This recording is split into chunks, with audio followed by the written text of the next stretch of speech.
আর এমনি তোমাদের ঘোরা ঠোরা ঘুরে বেড়ানো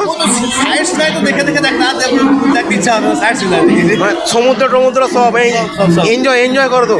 আচ্ছা ওখানে গিয়ে কেউ যদি বলে আমি একটু সব ব্যবস্থা আছে তো দেখতেই পাচ্ছেন যে দাদা নিজে মুখেই বলছে। কিছু বলবে, কিছু বলো। না বলবো বলতে সবাইকেই বলবো তোমরা সবাই জয়েন করো, ভালো জায়গা আর বিশ্বাস করে আসতে পারো। কারণ আমি আজ প্রায় 4-5 মাস হয়ে গেল, ঠিক আছে, জয়েন করেছি, কোনো প্রবলেম নেই। তো দেখতেই পাচ্ছ যে দাদা আজকে বাড়ি ফিরছে। ঠিক আছে দাদা, ঠিক আছে, ওকে। তো দেখতেই পাচ্ছেন বন্ধুরা, আমি একটা কথা বলি, হাওড়া স্টেশনেই আছি। আজ দাদা নিজেই ডেকেছিল যে আজকে আসো, আমি বাড়ি আসছি, একটু দেখা করবে, আসো। তো এইভাবে কামাচ্ছে, ডিউটি করছে, থাকছে। আর আপনারা ঘরে বসেই এখনও ভাবতে থাকুন যে ফেক না অরিজিনাল। 7টা ট্রিপ করে মিনিমাম 7টা ট্রিপ করে আমরা তো 2000 টাকার হিসেব দিই, মানে 7 দুগুণে 14। আর হিসেব করে নিন।